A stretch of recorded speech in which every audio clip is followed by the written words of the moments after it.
And good morning. Welcome to Gators Garage, the home of all things historical gaming in the big city of Savannah, Georgia.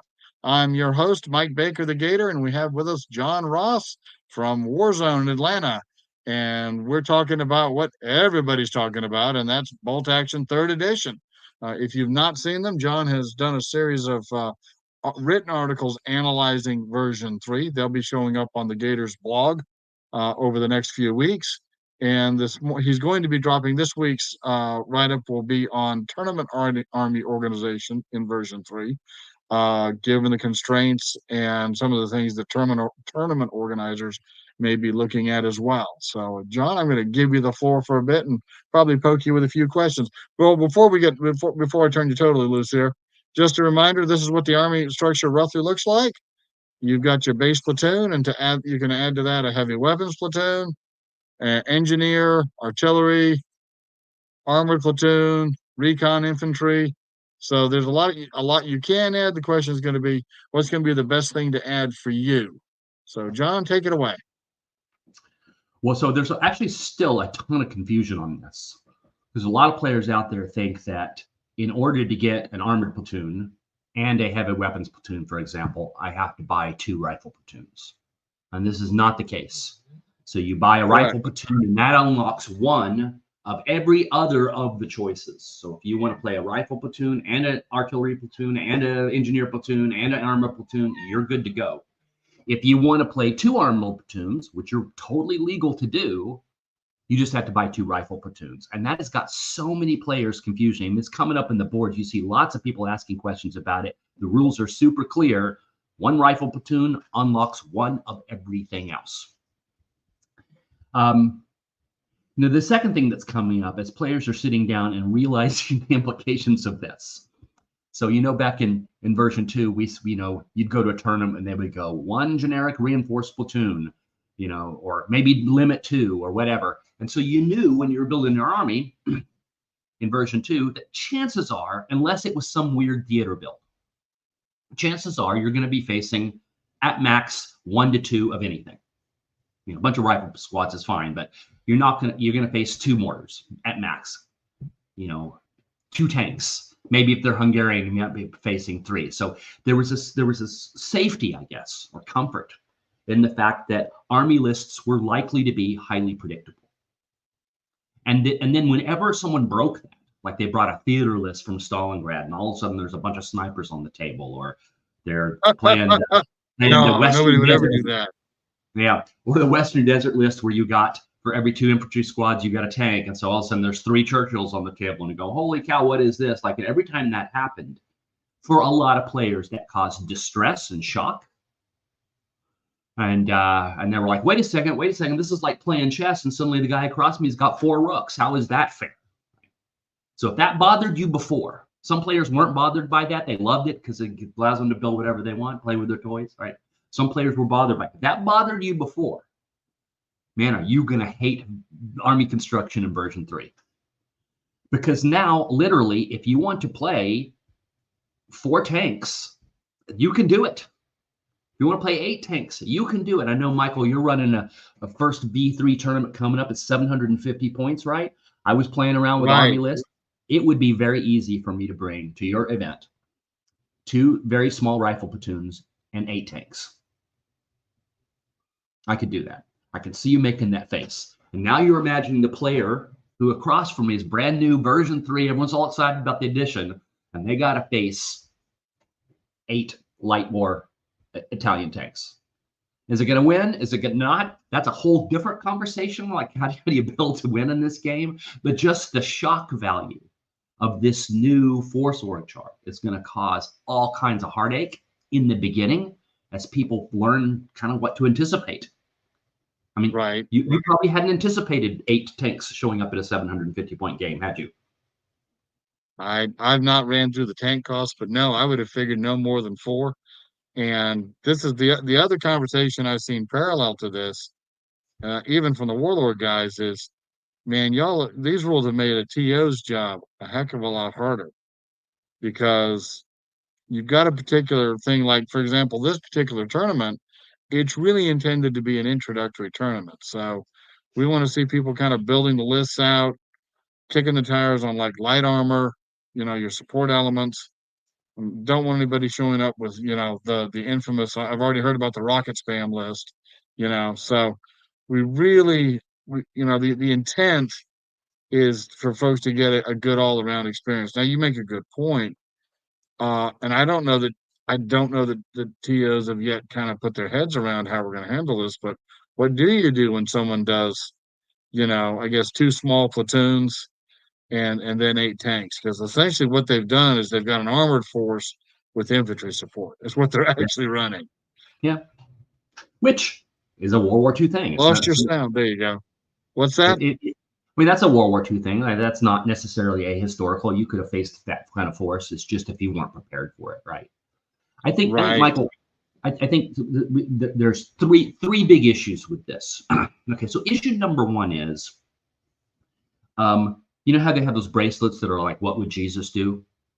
I want to get Right. one made as "What was Warlord thinking?" I want to get a bracelet made like that because when they built this, the advantage is that the sameness of the lists in V2, where you were kind of facing the same armies over and over again, that is gone. Right? The new force org Right. charts let people build all kinds of craziness or all kinds of really cool historic lists, depending on which side you look at it.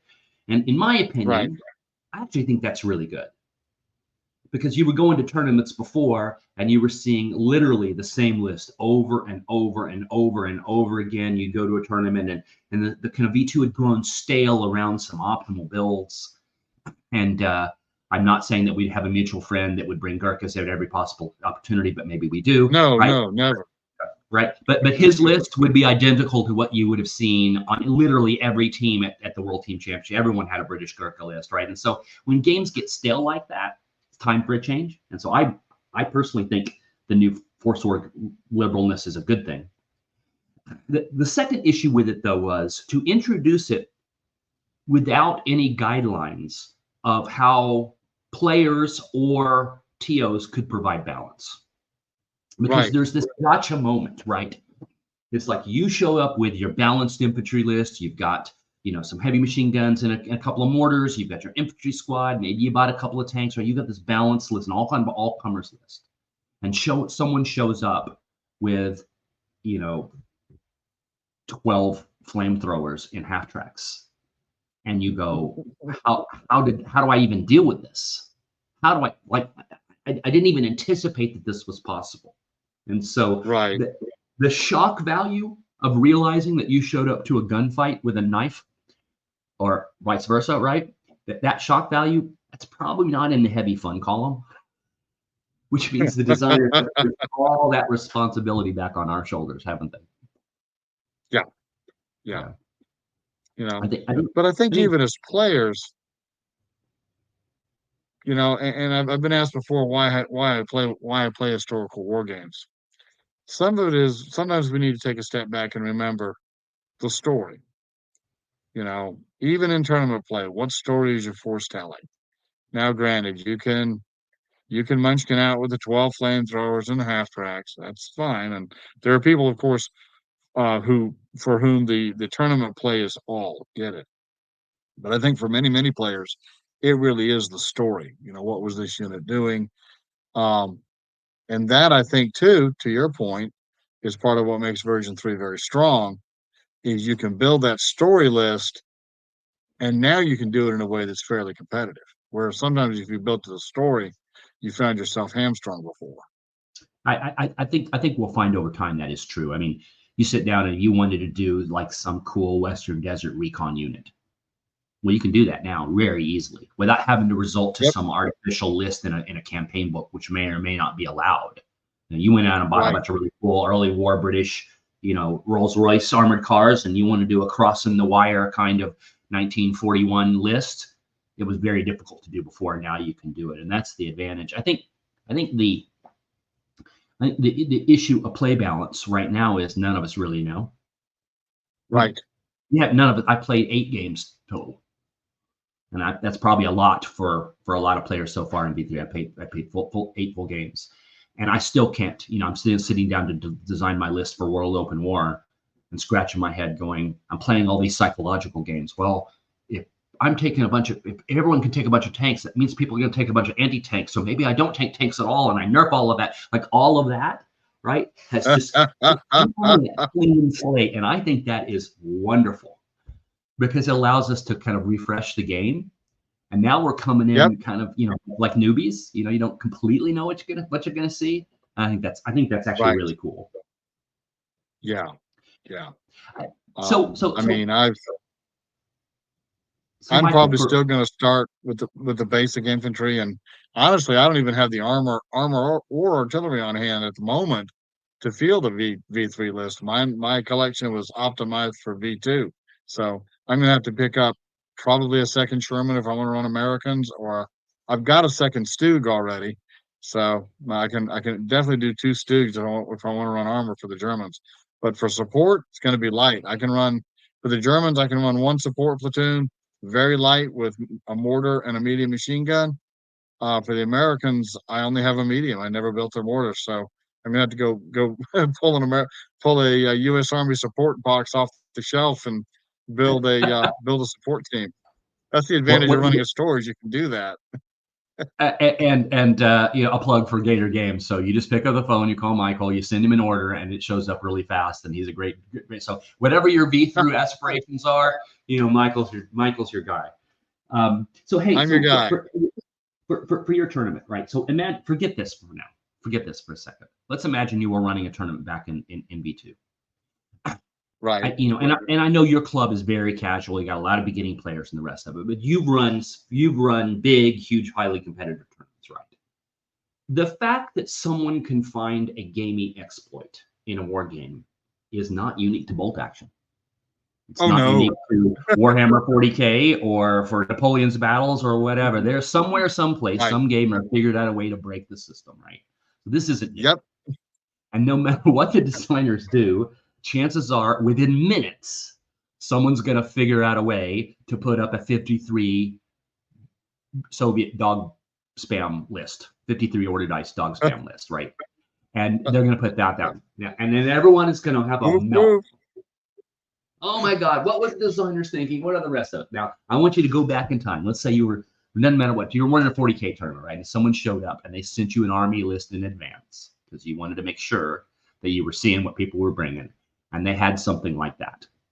You would have said, no, this is not going to be fun for your opponents. No one's going to like playing this. No, don't do this. Don't bring this, right? I've done it. So have I. Yeah. So have I. Last year, I had a player submit a list for Warzone, and I had 0 to 3 limits on a lot of things, some 0 to 2 limits as well. But he brought 3 multi-launchers and 2 of the Soviet armor cars with flamethrowers. And I looked at that list hard.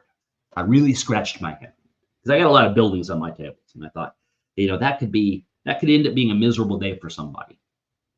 And I went ahead and I let him play it. Now, as it turned out, the multi-launchers did almost nothing. It was the 2 armored cars with flamethrowers that were really, he ended up doing very well in the tournament. And so as TOs, right, the minute we start putting limits on other people's fun, the minute as you start squashing someone, it puts us into this really difficult space where you're saying, you can't play with all your toys, but you can. And it's always a judgment call, right? Yeah. Yeah. I'll give you. Go ahead. Probably for these first few tournaments, I would imagine most of the TOs are going to err on the side of letting most things slide. And even in version 2, I know me and you and Calissa, we kind of swap notes, and by and large, we were likely to let people bring whatever lists, because folks wanted to play, to your point, with all their toys. I know I got a little bit of pushback because I would allow theater selectors, but if coming in there's a potential for theater selector, you can account for it. I know it did make I had a player that used the case blue Italians, and those case blue Italians are a whole different animal than your basic Italians. But They're good. it's what he wanted to run, and honestly, they were a little bit more competitive than the basic Italians. Yeah, they don't have any negatives. They got a lot of positives. As an Italian player, I was glad to see those rules. And then, of course, in the PDF that just released, instead of picking up good Italian rules. They went backwards, and there's a scratch in my head going, what was Warlord thinking about these army? That's not the point of today's podcast. We're talking about army. We can do another one where we analyze the PDFs just for grins Oh and my God, giggles. yeah, there was some sloppiness there and some laziness, I think, too. What an opportunity squandered to have really done a really good job of that. But that's for another day. One of the things that I've been thinking about, and I don't know if you've been considering it, is like when I'm building a list, right? So bolt action is a game system that gives you initiative for having more units than your opponent. Yes. So if I've got 20 already dice and you've got 15, and I've got more control over the sequence of which things comes out, that's a strategic advantage. So when you build your list for more order dice, that's a good thing. Yes, I could show up at your tournament with 8 light war Italian tanks, and I would have 13 order dice. Mm-hmm. So, yes, I could do it, but is that going to win me games?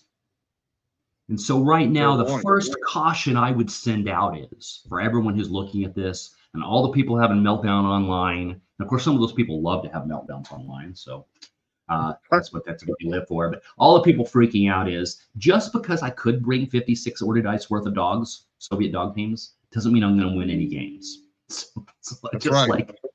So there's first caution. The second one is the old system had, if you wanted to crank up your order dice with high efficiency, there were things that you would do. You would buy a mule team. So you buy an inexperienced mule for 3 or 4 points. That's an order dice. So if you want to get right, yeah. Listen, I have 6 mules painted up, so I'm just not saying it's other people did it. I did it.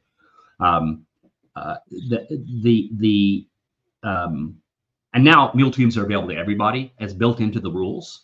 And so they made mule teams and horse teams available to all armies. So, potentially the excuse is you might take an inexperienced light mortar, 21 points. That would be a way to get a cheap dice. Right. All right. So that was before. But in order to get the mule team, you had to buy an artillery piece. Mm-hmm. So the old system, the way it was just kind of one of everything, did allow some gamey exploits in order to get more initiative. But in order to really double down on those, you had to do multiple platoons. In the new system, and I think this is an unintended I don't know that Warlord really thought this through. But in the new system, the way you can take multiples within these platoons means that the minute you add an artillery platoon, you take 4 light howitzers. You just click 4 mules, and you've just added 8 order dice to your list for a very low cost. Yeah. Let's keep going with this. And you have it gives you the option to move those light guns faster than they might otherwise if for some reason you find yourself starting off board. Hide the mules. It's kind of the best of both worlds. Yeah, it's an initiative boost to your army for 12 points. Right. Yeah. So let's do another example. So if you take a heavy weapons platoon now, you can take 0 to 3 anti-tank teams. So an anti-tank team could be a bazooka, it could be a Panzerschreck, or it could be a dog team. And Soviet dog teams are 0 to 3. So essentially, you could take 3 in those slots, getting 9 order dice out of what is essentially very, very few points. But it's even worse than that, Michael, because you can also buy an anti-tank team over in the rifle platoon. So you can actually pick up 12 order dice as a Soviet player just by adding a kennel to your list. Kennel. So, are we playing bolt action or are we playing Paw Patrol? I don't know what we're doing, but there's going to be a lot of dogs on tables, right? And so essentially, don't tell my daughter. Yeah, I dare someone to do it, but model them all, paint all the dogs as the Paw Patrol characters. I dare someone. That would be absolutely awesome.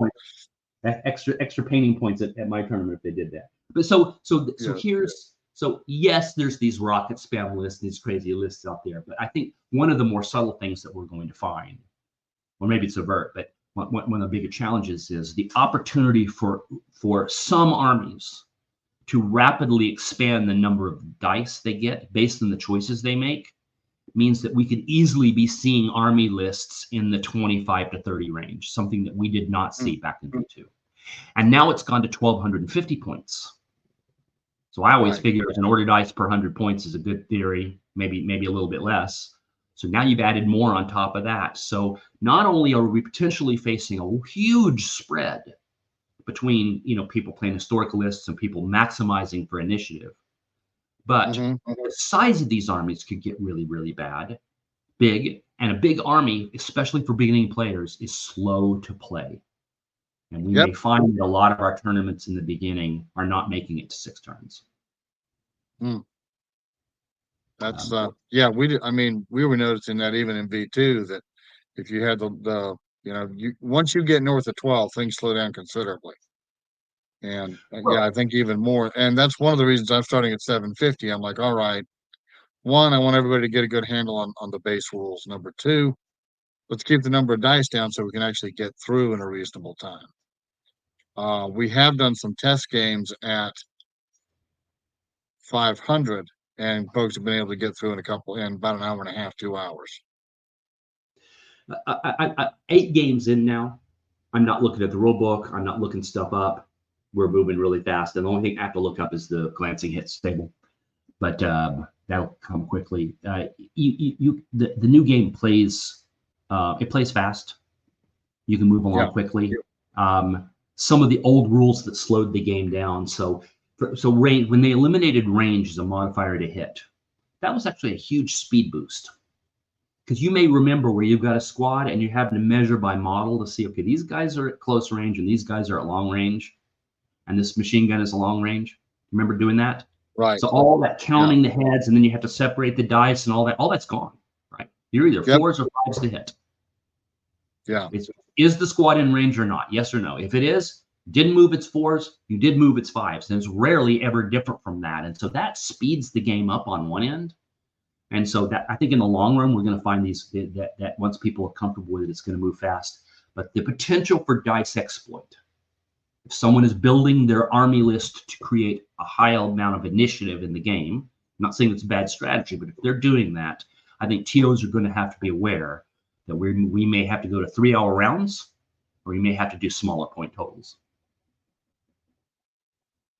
I tend to lean in favor of smaller point totals. I know when I do that, I get some pushback, but in my mind, larger points allow for some sloppiness. To your point, the 15 dog list. You run a smaller list, 750, 1,000 points. Then you've got to really kind of say, okay, especially if you cap the number of dice, then people are having to make some hard choices as far as, okay, then you're back looking at quality of units. If I can only have one order die, what's the best unit I can have for one die?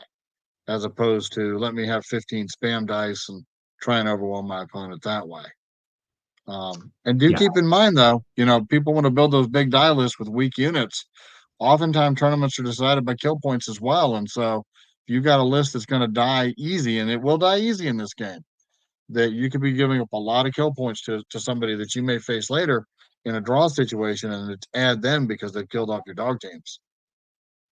So just for the record, it's 36 dogs that I got into one Soviet list so far. So I'm saying it's a kennel, right? But I hope to God no one ever does that. If you're a player and you're sitting down and you're building a list right now, I think we all have to. So you're working with the models you got. You're working with also a new force org chart, and I think in order to learn how the new game operates, smaller point totals means less decisions. But I think it's probably in all of our interest to experiment with an armor heavy list, an artillery heavy list, pioneer heavy list, right? To see how these armies play, because they're going to play very differently than they did before. Right. With the possibility that every table could have 4 or more tanks on it, I think many people are going to have to think about anti-tank in the way that we didn't before. Right? You could, if someone brings a tiger or a panther, you can just ignore it in the old system. Yeah, but they've got 4 Panzer IIIs on the table. Now, sometimes that may be something I have to deal with. 4 Stuarts or whatever, right? So I think when army construction, when you're starting up from scratch, and because of the officer tax too to buy these platoons, there's only so many extra things that you can add, and so I think a lot of players are going to be overwhelmed with choice. So I applaud Yep. you. I applaud you for doing a smaller point total tournament. I think that's smart. I think I might, if I were you, maybe put some limits too. If someone submits a list with 8 L60 Italian tanks, I might reject that. It's in your inbox right now, Michael. Ah, haven't checked that email yet today. It's not. I wouldn't do that. But we really haven't seen the full implications of what this is going to do, and it's a gift from away. Warlord's given us this gift, which is it's not same old, and you can play with a bunch of toys. You can create a high degree of variation in your list, and with that comes a set of responsibility to not, blow out the full blown gamey exploit of the system. And I think, to your point, that comes on the shoulders of the TO to say, yeah, that's not the spirit of what we're trying to do here. I'm going to reject that. Yeah, and that's what I put in my rollout and in my announcement. I'm like, so it's a learning tournament. I'm not looking to, it's not the World Championships, people. We're just all breaking the rule book in. Let's play together. And so far I've not received any lists, so I'm waiting to hear from some folks. I've got 6 that have said they're coming on Facebook, but I don't have their list yet, so they need to come off those things and get them to me, so I got time to look at them. And folks, in some cases, folks are still getting their rule books, and that's anticipated in the parameters of the tournament. I haven't given a lot of thought to army building for myself. Like I say, I've been playing World War II games a long time, so I can stamp together a platoon based on historical reference pretty darn quickly. I mean, if I had to put my Germans on the table today, I'd probably do that Fallschirmjäger platoon. Matter of fact, I did that for one thing. I'd do the Fallschirmjäger platoon with the medium machine gun and mortar as a heavy weapons platoon support, and probably my pair of Stugs as armor support. And depending on the points level, I might even throw in my PSW 222 and my Puma as a recon element. So there you go. There's Mike Baker's version 3 list there for Germany. So already there's 4 armor targets on the table. We're probably in version 2. There would have been 1 or 2, right? And so now all of a sudden, if you're thinking about it, how am I going to counter that? What do I do against 2 Stugs and a Puma? How do I handle it? Right. Well, and even that PSW 222 is nothing to sneeze at because it's got that autocannon. And as we know, the new autocannon rules, you can spread those hits out where you want them. By the way, no long range penalty either. Yeah, I know. I'm getting 1 to 2 more kills. I'm getting 1 to 2 more hits with my autocannons than I used to get before. So that makes them really good. Yeah. Yeah, and at range. So moving and firing at long range is an incredibly viable tactic now for armor. All you're going to get is that -1. You're not going to get that -2 being at long range. So again, which that tends to suit my style of play. I'd rather pick you apart at long range. I'm never been a knife fighting kind of guy. I've always preferred long range weapons. So yeah, it's going to get real interesting. And to your point, even without even trying, I got 4 armor, and some of that has to do with, again, how Warlord has built the new lists. In the old system, I'd have probably went with 1 of each. And, exactly. Single platoon. So I think it's going to be really fun seeing how creative players are going to be. I think we're going to see some really cool and really fun and surprising lists that will be, it won't, I'm not talking about the ridiculous spam things because, they're not competitive. They're just for shock value, and no serious TO is going to let those happen. But I'm talking about really clever combos that you hadn't seen coming before. So I'll give you one, and then maybe we'll do another show about how to, what's good and what's bad in the list or in V3, because I have some very strong opinions about that. But there's a combo I don't see a lot of people talking about, which I think is really powerful. And that is you put an officer into your half track with your SMG squad or your flamethrower squad. And so now, because the officer can give an order to the squad and the transport, Now what he does is you pull the dice. He says, pull 2 more dice. And I'm going to move the half truck up. The guys are going to get out and shoot a flamethrower. And before you had to rely on getting the next dice and the next dice in order to pull that tactic off. Now you're going to be able to. You can't assault it, but you can jump out and shoot at point blank range now. And Germans can do it with 3 units. So you put 2 flamethrower squads on that half track and drive up. And now with one order dice, he's pulling 3 more, and suddenly that's in your face. We've never seen that tactic before.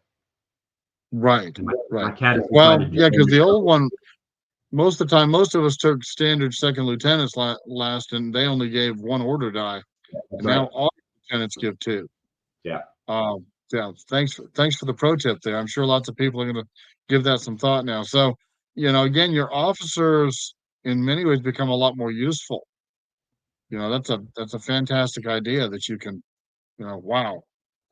Your mechanized infantry gets a lot more mobile with the right officer. Of course, and especially like I've been kicking around running a German list with 2 or 3 half tracks.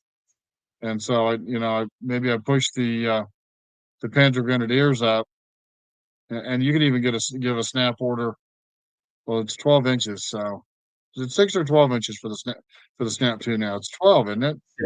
6, unless you're a captain. Okay.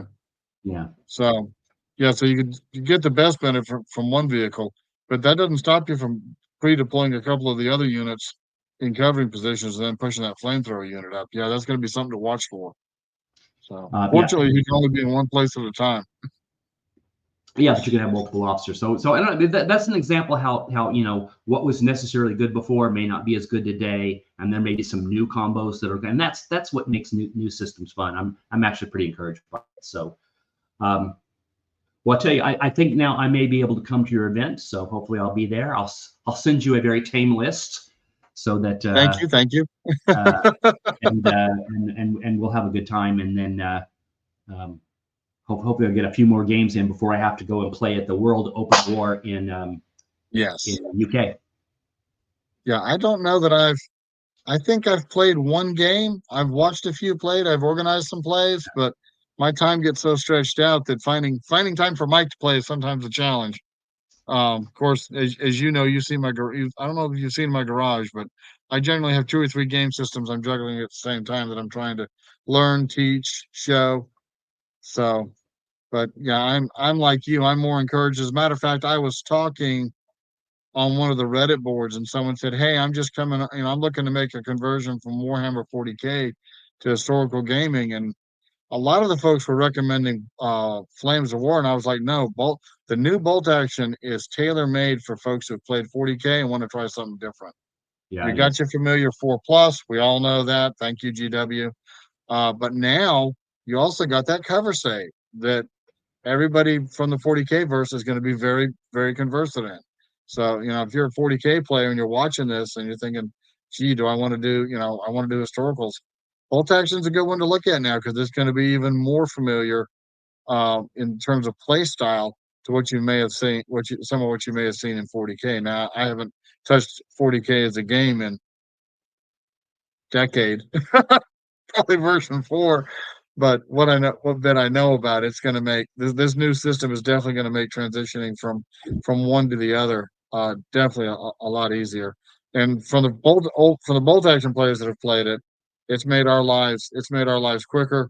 I know the 2 guys that played last time I ran an event, they were very pleased with it. They were very pleased to be able to get through because they started late and they were still able to get a resolution on about, like I said, 400 or 500 points within about an hour to an hour and a half. And that was something that would have been very hard to do in the old system.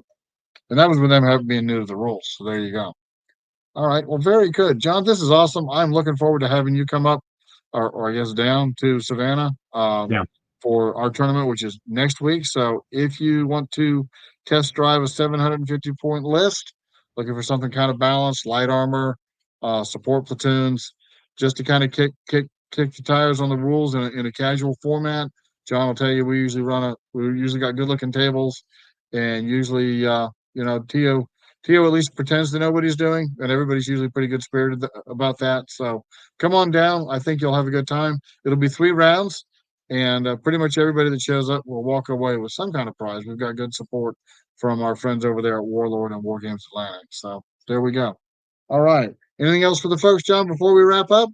No, Michael, thanks for what you do. Thank you, sir.